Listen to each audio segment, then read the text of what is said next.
This is Proxy Countdown. Welcome to the big show for the week of November 17th, 2025, alongside my tag team partner, Matt Moscardi. I'm Damian Rollis. On today's countdown, Walmart trades a Doug for a John, AIG's blind trust failure, Rivian copies Tesla, a big fat Tesla wedding, and on the big vote, Matt looks at the SEC no action ruling. Let's get right to our top stories from the trade wire covering 8Ks from the last few weeks. Walmart. Doug McMillon is resigning. And actually, Matt, you can disagree with me, but I think he's actually resigning. So he will step down as CEO at the end of January.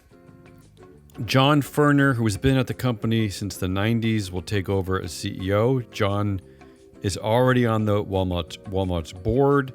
Doug will remain on the board until the next meeting, which is in June. And yes, he will stick around as an advisor through the end of 2027, which is a long time. But there's at least a planned succession for him to get the hell out and vacate the board as of June. What do you think? It does seem to coincide with exactly how long it will take for stock options to vest, doesn't it? Okay. Well, they're thanking him. I suppose they are. This is a successful company. Target. Exactly. This is a successful company actually creating a succession planning where there is an exit. He's eventually going to see an exit, right? Whereas at Target, they're failing and they're keeping their former CEO, who has been a bit of a failure recently, on the board's executive chair. That to me is it's crazy. Yeah, this is definitely better than that. OpenAI, we don't technically cover OpenAI, but we cover a lot of OpenAI stories. Director Larry Summers, he's one of the directors who came in when they tried to get rid of Sam Altman 2 years ago. They brought in people like Larry Summers and Brett Taylor. Now Larry Summers is resigning from OpenAI's board because he is all over the Jeffrey Epstein emails. Say no more. It's got to be worse than that if he is voluntarily resigning from, one of the biggest deal companies in our lifetime. He's also, I don't think he sits on any other boards in our universe. I know he's stepping down from Harvard. Harvard's investigating him. Is this the only board he's on that we know of currently? I think actively, but okay. I believe he's not a publicly traded company. Yeah, he's been on other boards, I believe, in the past in our database. Yeah. AIG. How about this story? This is some good old-fashioned AIG screwing up again. This is a filing from last week. They hired the former CEO of Lloyd's of London, John Neal. He was set to take over as the president at AIG, really effectively the number 2 role. He was going to make about $20 million a year. This is a big deal hire.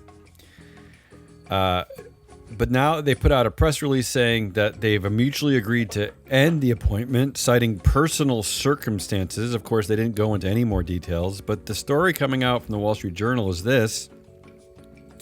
The former CEO of Lloyd's of London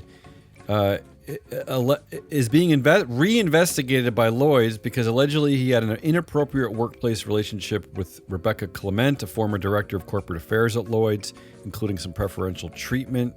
So again, Lloyd's of London has reopened an investigation into his conduct. So that caused AIG to terminate him before he even joined. And this isn't even the first time that this guy has done this. When he was a CEO of QBE Insurance, his bonus was cut because he failed to disclose a romantic relationship with an assistant.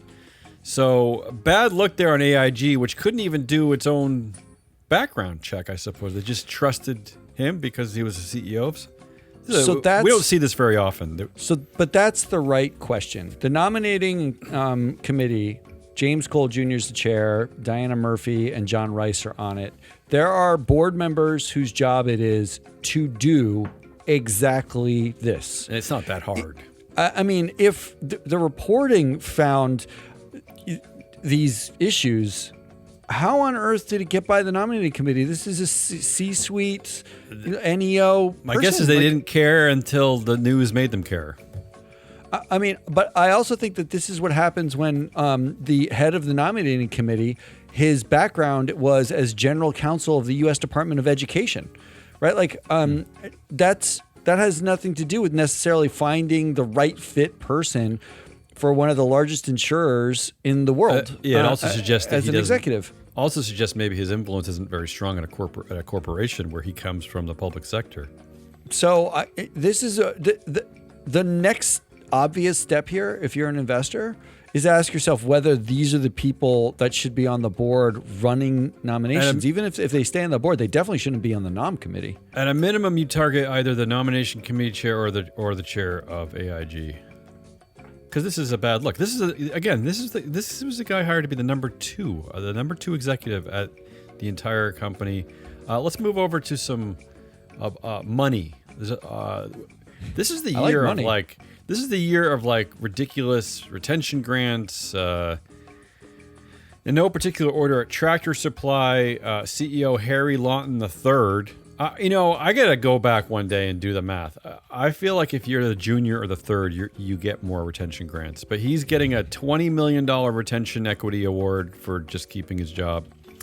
Rivian Automotive CEO R.G. Scaringe is getting 36.5 million stock options worth up to almost $5 billion, and basically an award that is meant to copy Tesla's Elon Musk, another EV company that doesn't really sell a lot of cars. So that's going on there. Emerson Electric, both the CEO and the COO are getting retention equity awards worth up to $40 million each. Where are these people supposedly going that we need to retain them this badly? And where are the investors to say no to all of this, especially like these mid-plan retention awards? Tractor Supply caved to DEI internet troll Robbie Starbuck in 2024, and we are retaining the man who allowed them to cave for $20 million, despite the fact that the sales revenue at Tractor Supply, while yes, it's been growing, has been growing at a slower pace than in any time in the last 13 years of the company. Which already getting paid. Let's not forget it. Yeah. What are we retaining him for? This is in addition. These retention bonuses. You've been highlighting them for the last year. They're coming fast and furious, and they seem to be utterly unhinged from the performance of the actual humans, who no one seems to be measuring. Yeah. And finally, my favorite, at Procore Technologies, they appointed a new CEO, AJ Gopal. The founder, of course, and former CEO Craig Courtmanche Jr. remains as chair. There's a junior. Yeah, remains as chair, as we see too frequently. Now, to do this, he's getting $3 million in equity and a $500,000 bonus in cash. And here's the reason. This is the most absurd reason I've seen in a long time. This is from the filing. To recognize the extraordinary amount of time, energy, and effort that Mr. Courtmanche dedicated to identifying, evaluating, and meeting with multiple potential CEO candidates. Come on. I mean, really? He got paid to meet with his successors? Extraordinary amount of time, energy, and effort. Yeah. And this is the company that he founded. So you think he'd already have an interest, already owns a ton of shares. It would be very important about the succession planning of this company is already going to be very important to him. And he needs extra equity and cash because, he's involved with the succession process. This is just stupid. So then we can easily fire Elisa Steele, Brian Feinstein, and Nancy Caldwell, all of whom are on the nominating committee, whose job it is to find the CEO, because apparently they weren't doing their job. I'm utterly perplexed why you would have to give an equity award to the founder to have him stick around because he searched for a successor. Meanwhile, it's a publicly traded company with a nominating committee whose job it is to find a successor. Let's move over to our proxy cage matches. There's one big story this week to kind of cover. It's a bit of a nightmare of a story and a little unusual. This is at Novo Nordisk, where they're facing a shareholder backlash from the minority investors, right? And what they're going to do is, we always talk about how do you handle a vote at like a Meta platforms where Zuckerberg controls all the voting. What's the point? The minority investors are preparing a protest vote against a board shakeup forced through by its dominant shareholder, Novo Nordisk Foundation, which controls 77% of the voting rights, but owns just 28% of the shares, kind of like a Zuckerberg situation. And they use that dominance to push through a major board overhaul at an extraordinary shareholder meeting. So the foundation chair, Lars Rebien Sørensen, became Novo Nordisk's new chair. And this dual role is causing governance concerns. Now he's promising to only be there for two or 3 years, pledging that when he leaves, that he won't be very involved when he leaves. All this shakeup followed the abrupt resignation of former chair Helge Lund and 6 independent directors who stepped down after disputes with the foundation. So this is just a crazy story, right? But to me, it's like it's hopeful in the sense that maybe in America, where we have a lot of these controlled companies, maybe there is a way of protesting board actions. I don't know if anything is going to come of this. I just find it to be a fascinating story over there at Novo Nordisk. I know there's a lot of emphasis. We've been asked questions by European investors, like what we think of the new board members. And the fact is, I'm of two minds of this, right? In one way, you're looking at what you have and you're saying, well, what does this mean? In fact, we highlighted Sorensen was actually controlling the company to begin with. We did that last year in one of our shows. This is not an unknown piece of this. In fact, we looked at all the connections between Novo Nordisk board members when the news came out that the CEO was leaving, and found that, these are all interconnected companies. So you can look objectively and say, well, what do we think of these board members? Are they going to do the job? But the real question you need to be asking is, this model doesn't work, period. No, yeah, right. It's like you don't have the rights as a shareholder, in which This case is a it's a governance private shit show. It's a private company, and you're investing in a company where you don't have rights. Being upset about the outcomes, it seems a little like you didn't realize what you bought. And look at how you're forced to react to this. So they're highlighting 2 major shareholders and how they're dealing with this. Norway's sovereign wealth fund plans to abstain from the vote, which means neither yes or no. While CalSTRS, California State Teachers Retirement System, will oppose the new proposed board candidate. But again, it is just a protest vote, but it's all just a nightmare. Like the governance, to your point, the governance model there is terrible. There's only 2 protests. The only protests that matter is divesting or investing. And when you invest, you're gambling. That's it. Let's move over to some of our vote results table, some of the recent AGMs that we're tracking through 8K filings. The big one, of course, was Tesla. We had the results since our last show, and I'll say thanks to Mr. Corp Gov for these. I didn't do the math here, so what he did was he looked at the actual vote compared to what the support would be if you subtracted the insider's support. His point was that, as an example, Director Aaron Price, who got only 65% of overall support, would have gotten less than 50% of support if insiders didn't support him. Although the CEO Performance Award, the big one for Elon Musk, which got 77% of the normal vote, would still gotten 67% of all of the vote. This is for his like 400 trillion pay package that he won that vote. There were a bunch of shareholder proposals going on. I don't know if you want to highlight any of them. I will say that the one on annual director elections passed. Every vote, 54% of the vote said yes to annual director election, something we've been pushing for at Tesla for a long time, although I don't know that it really matters. I mean,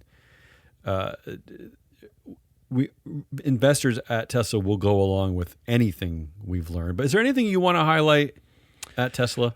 I mean, look, we've covered the pay plan. We actually did a whole show where we did an analysis of not just the pay plan, but all of these votes. I think the thing to take away here is the fallacy that this isn't a controlled company.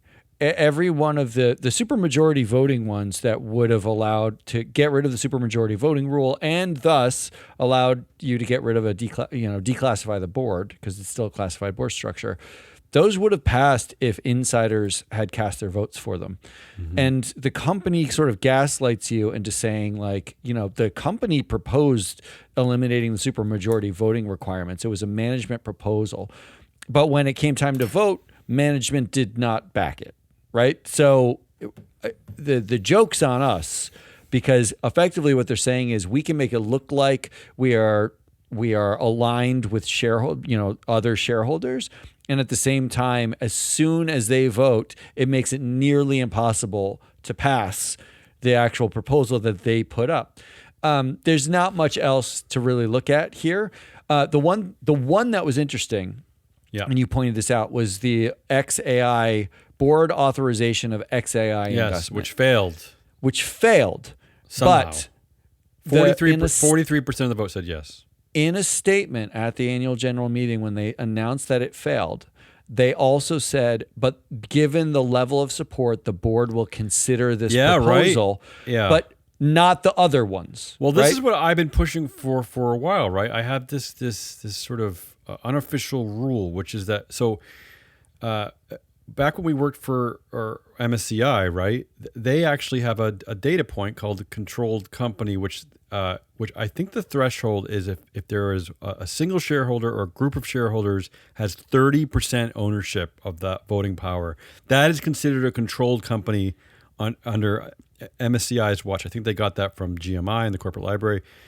So my point of view on this is, if any shareholder proposal, even a say on pay plan, a director, if anyone gets over that 30% threshold, which is already a near impossibility and never happens, that should be a pass because that represents control. That represents a dominant vote, right?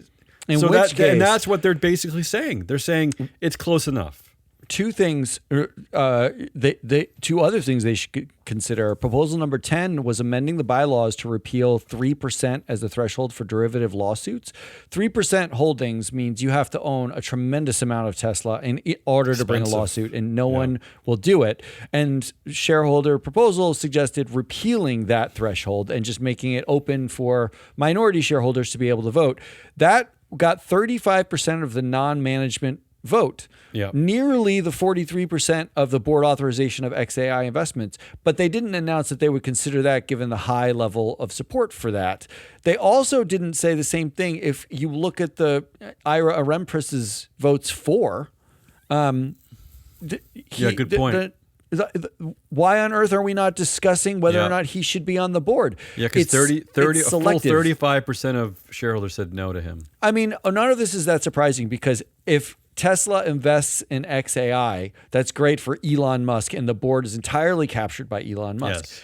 But if you're going to put out the statement that there's some high level of support in which you will consider things, then let's go through the votes and see which other things you should have considered that you are absolutely not considering, and you're essentially cherry picking what you will consider and what you won't based on what Elon wants. In which case, if you are one of the investors who keep voting for these board members, you are voting against your own interests. It is unfathomable that you would vote for any of these board members ever at any circumstance. Other than Tesla, there were 15 votes that we covered, and at those 15 companies, there were only 6 shareholder proposals. Mostly, I think they're all in the governance category. We had 3 that calling for a special meeting. And this is where it gets weird too.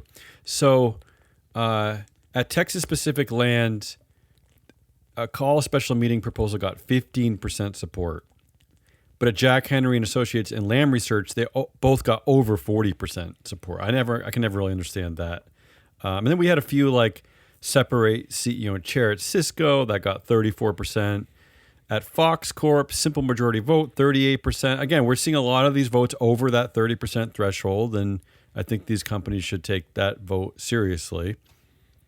But not a lot to report there in shareholder proposals.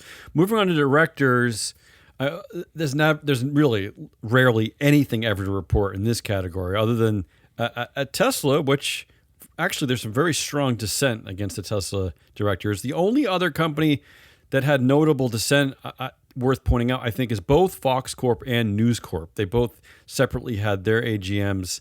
At Fox Corp, there are 5 directors with over 15% no votes, including Lachlan Murdoch, that's a high level of dissent. I got to tell you, at News Corp, similarly, is a little bit less, but similarly, there are 4 directors over 10%, including, once again, Lachlan Murdoch.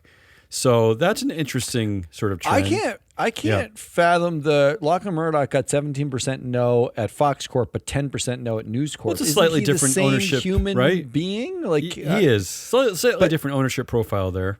Slightly different. He's either fit to be on the board of both of them or not. It's effectively the same, org, and it's still Murdoch Enterprises. And I don't know what this is. I don't know if this is just part of the media. Investors at media companies seem to be an active voting cohort, right? Like the problem is that we cover week after week is that investors don't care about anything, but they seem to care at media companies. Remember, we highlighted that with Nelson Peltz at Disney.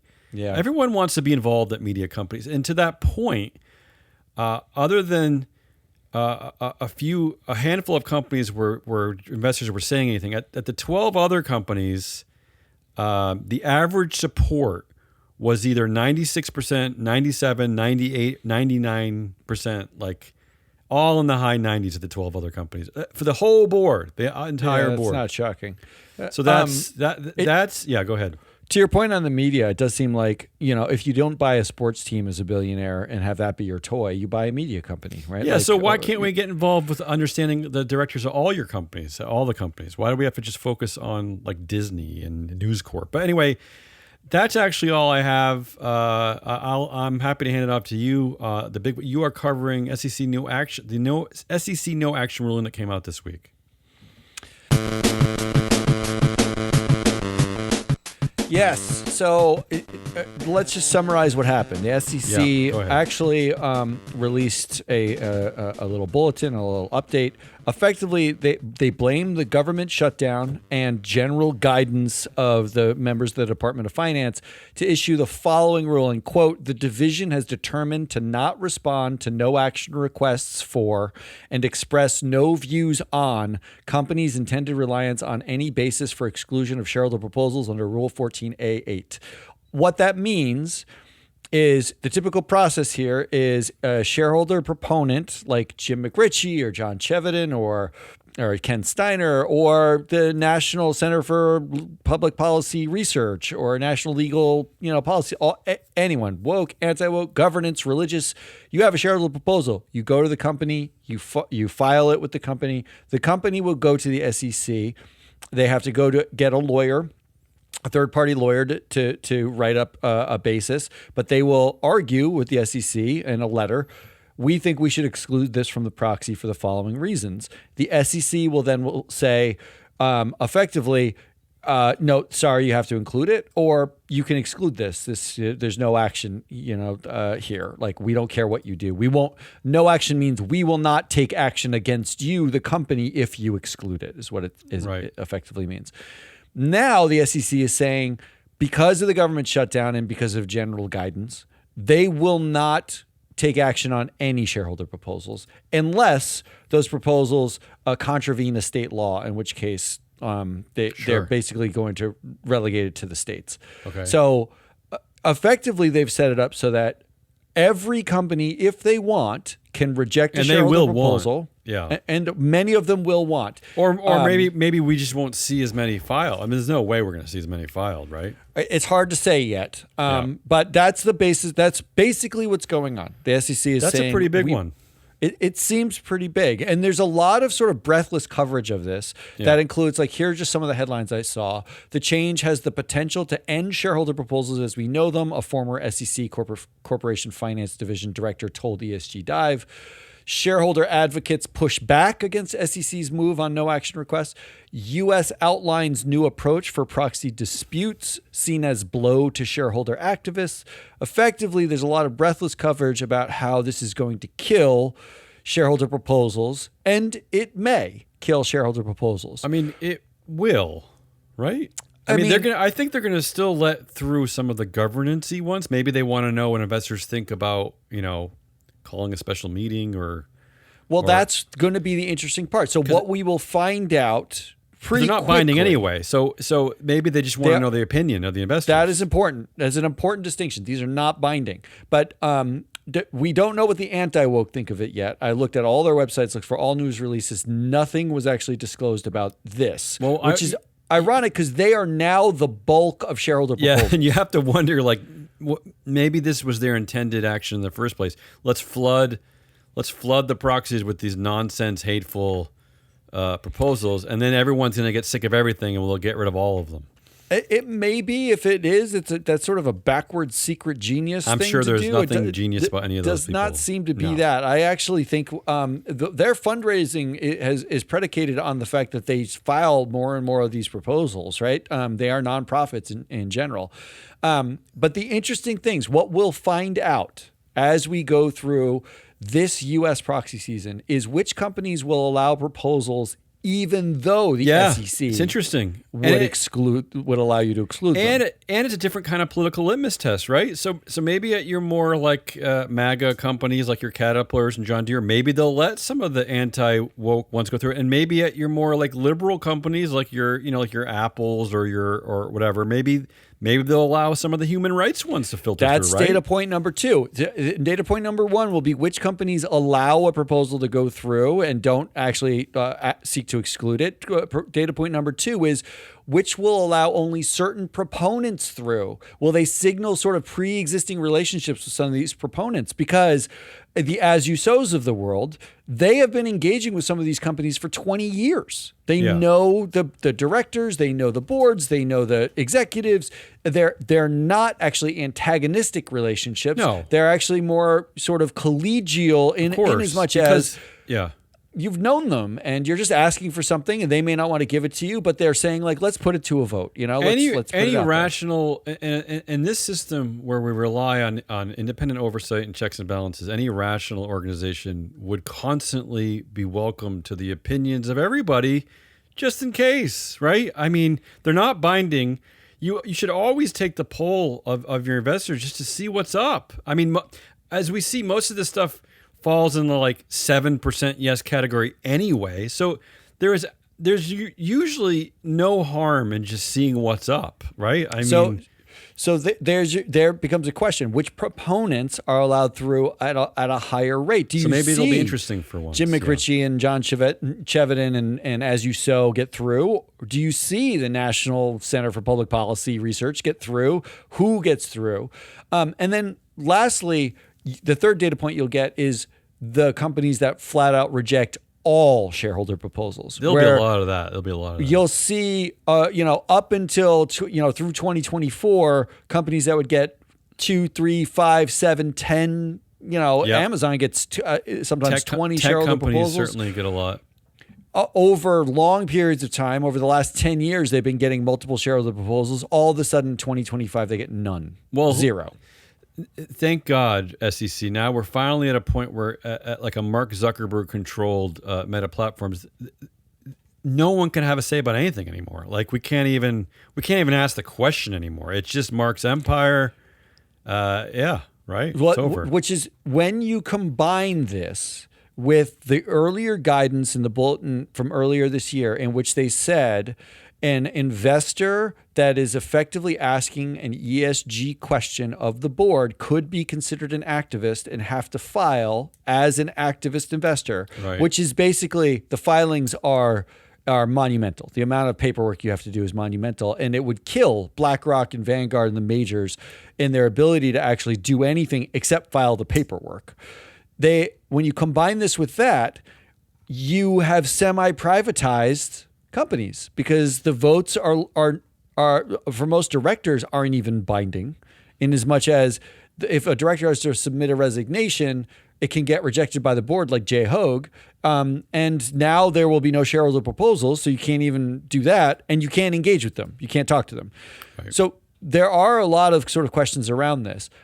In the end, think that there's only one unintended outcome here, which is that we start asking real questions about who's on these boards. And I've seen this actually already. I think I saw this in the Financial Times, who agree with you that this is going to shift the spotlight onto the remaining votes, which is a non-binding say-on-pay vote, a pointless vote on the independent accountant, and directors. Hey-o. Yes.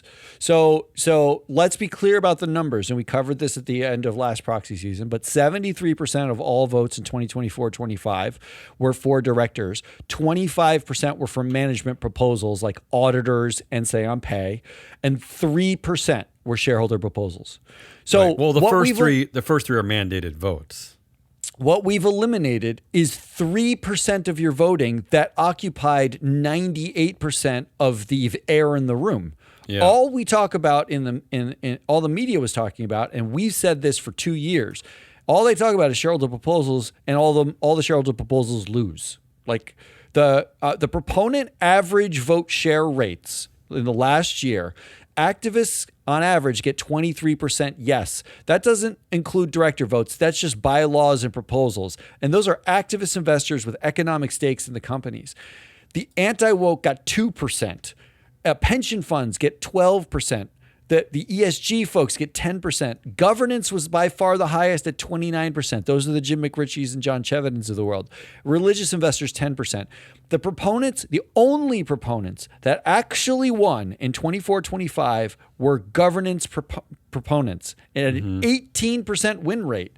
If they were playing baseball, they'd be on the bench. Yeah. It's a 180 batting average. Yeah. Every other proponent, 0 wins, a 0% win rate. So what we're talking about is 3% of the overall vote that you have, and only one type of proponent that ever really won anyway. Right. That's really what we've eliminated. The loss here is the governance gadflies who actually do a good thing in improving governance practices. What we should be paying attention to, and what we should ask the McRitchies and Chevedens of the world to do, is every time you submit a proposal and it gets rejected, publicly list the companies that rejected your proposal on a governance issue so we can see that is a company that does not want to change their governance, because you were the only people who were winning anyway, and you were winning on things like special meetings and declassification. Majority voting was a big one last year, dual class share retirement.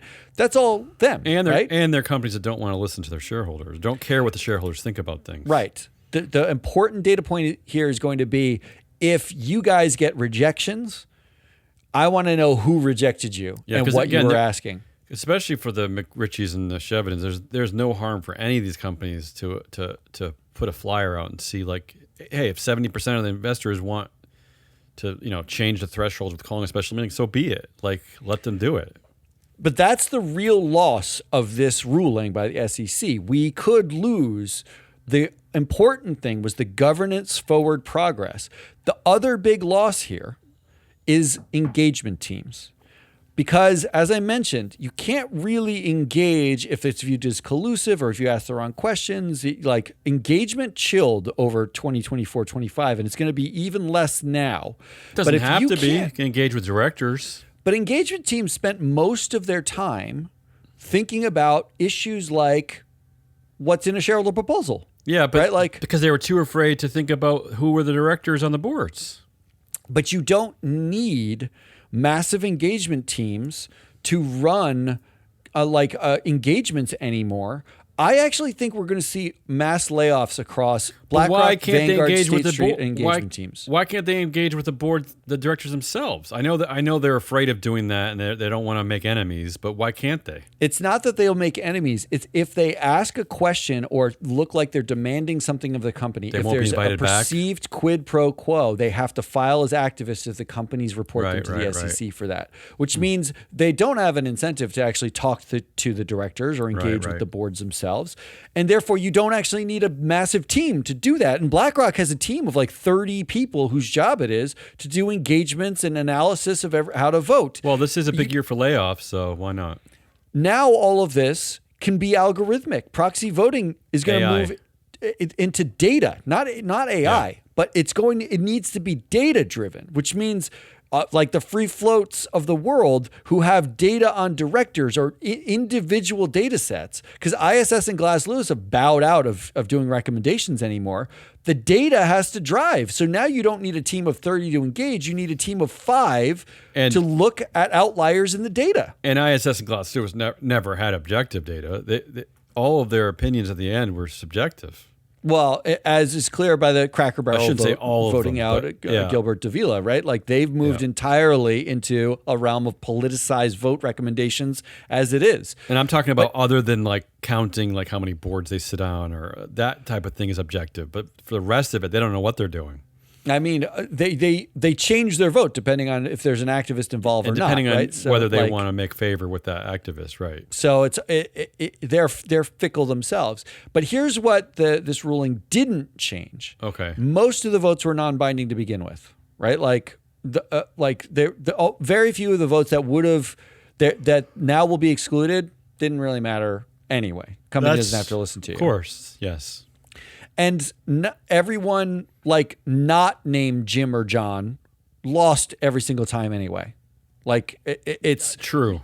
So while it was very good for, a very slow process over 20 plus years of proposals asking for like carbon disclosure, for instance, which is an important thing, even as companies are now talking about dialing that back, 20 years of sort of pushing and pushing and pushing it at the margins and saying, just give us a little more, having this, that is a valuable outcome, but it is incredibly slow. And we're about to go 25 years back into the past in one night. And you never won. You very rarely won to begin with. So you didn't really lose like a winning strategy. You now should pivot to vote on directors. Yes, absolutely. 73% of all your voting. I mean, can I just say this is a remarkable turnaround? I mean, it took 6 years. 6 years ago, the Business Roundtable redefined the purpose of a corporation to promote an economy that serves all Americans. This is not me just making up my left-wing socialist, bluster, I should say. This is a press release from the Business Roundtable, only 6 years ago. And now that was headed by Jamie Dimon, Doug McMillon. It's been headed by and only 6 years. Now we're getting rid of we're getting rid of everything. We're getting rid of all share proposals. I mean, anyway, go ahead. But look, 73% of your votes are on directors, and the average approval rate of a director is 96%, and the election rate of a director is 99.8%. There is the 0% of investors, anecdotally, could possibly think that 99.8% of directors definitely should be elected. Well, let's remember there's polling now every year that the directors themselves and the executives at these companies think at least one, if not two, directors need to go. That they're underperforming. They shouldn't be on the board in the first place. So I want to give you 2 quick things. Number one is a very short shareholder proposal Hall of Fame. These are some of my These are just off my memory. So. It's not comprehensive. Please submit to us your favorite shareholder proposals of all time. I would love to see them and put them in a Hall of Fame. No call special meetings. That's not. No. This. So here's one. One from the Anti-Woke in 2025. NCPPR, the National Center for Public Policy Research, at Coca-Cola in 2025. We no longer get this as a shareholder proposal. It's very sad. This is the request. Shareholders request that the board of directors create a board-level improper influence committee to assess the extent to which the company's decision-making has been improperly influenced. I like that one. That's fabulous. What a fabulous, ridiculous ass Improper that is. influence committee. I love it. How about this one? This is not a joke, the General Pension Plan of International Union of Operating Engineers in 1997 at Enron. Oh. This is a shareholder proposal. The shareholders of Enron Corp recommend that our board of directors take the necessary steps to adopt and implement a policy of cumulative voting for all elections of directors.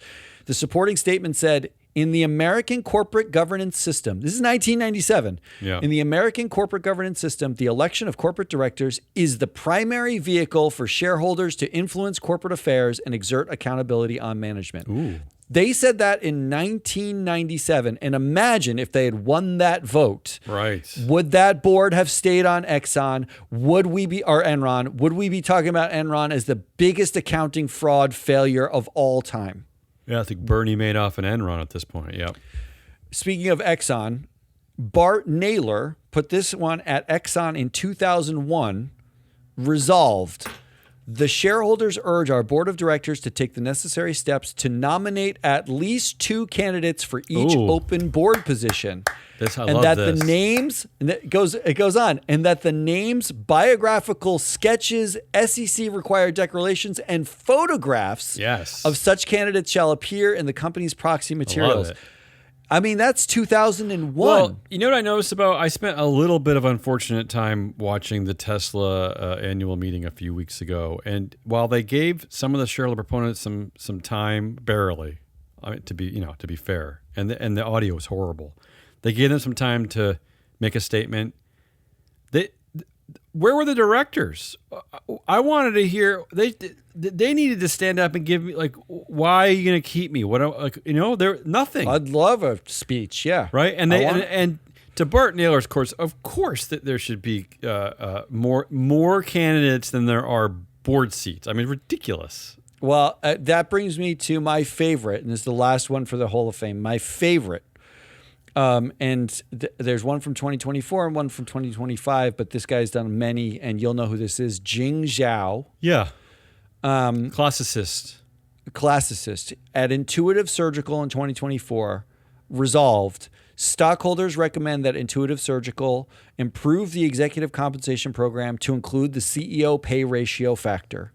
He was asking for the CEO pay ratio to be included in how you determine CEO pay, but he got more explicit at Bank of America. Ready? I think this is one of the greatest shareholder proposals ever written. Resolved. Shareholders recommend that Bank of America Corporation reform the election of the board to list more candidates than the number of directors of the board to be elected. That's the Bart Naylor, Exxon.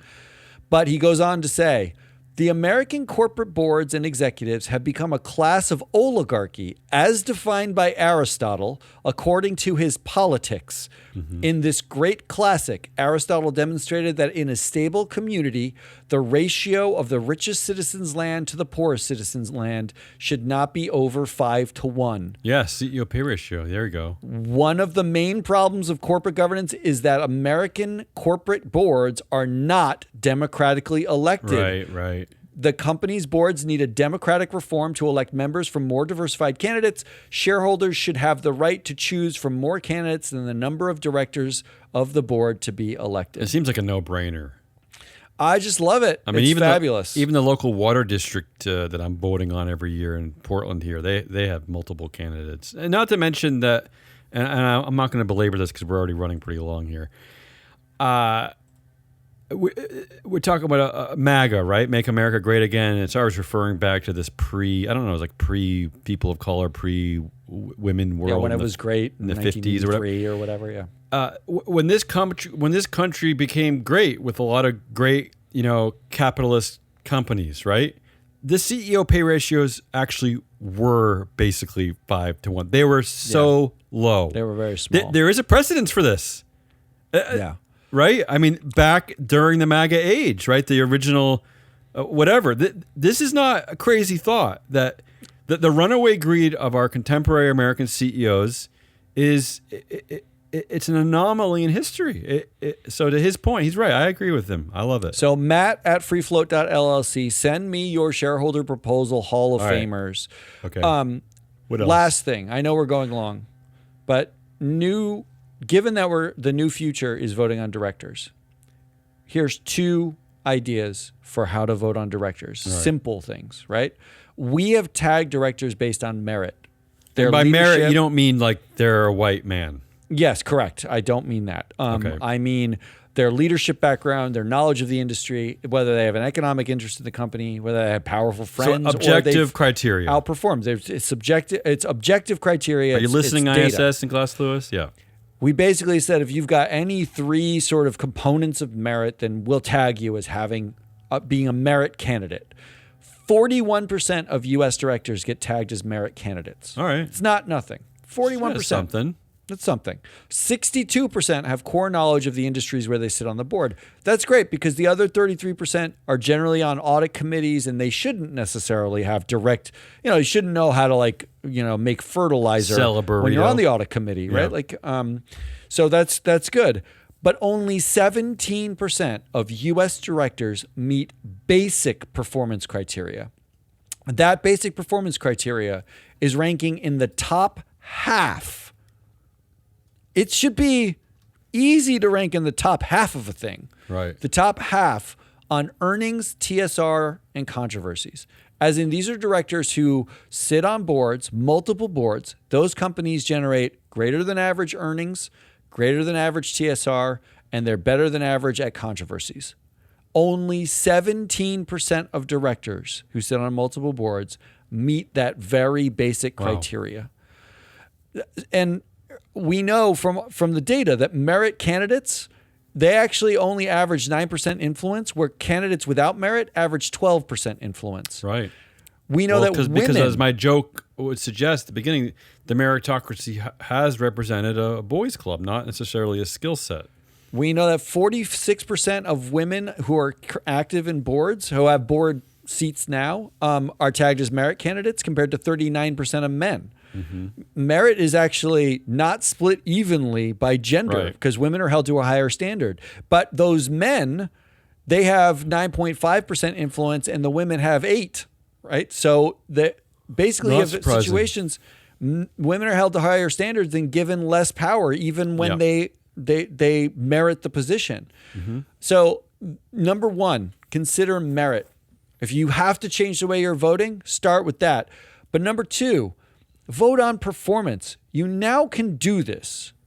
There are out of 6,146 U.S. directors who have been on at least 3 boards. Yep. Only 10% have greater than average TSR. Wow. Only 10%. That means these are people that are sitting on multiple companies and they are consistently underperforming everywhere that they go. This is the most basic ask of an investor. Because there's no way for them to lose their jobs. They're there as long as they want to be. They've never been in a position where they had to justify their jobs because they knew investors aren't paying attention. Right.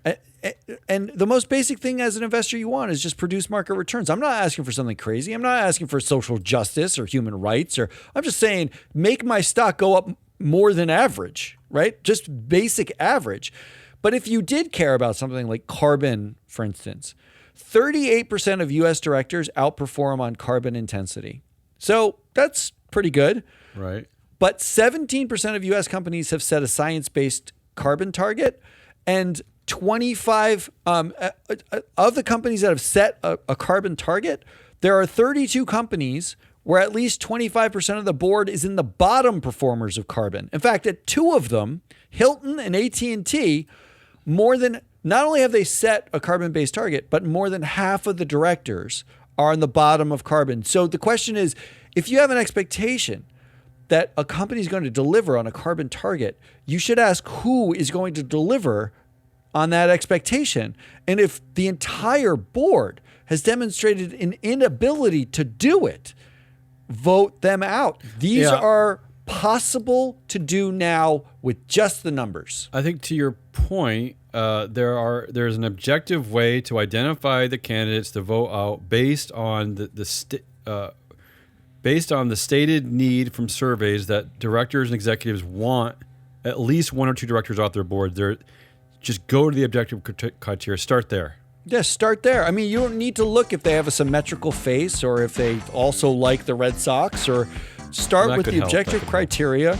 All right. And that's a good place to start. Do I even need to ask you if there's anything else? That's a lot. Oh, God, there's none.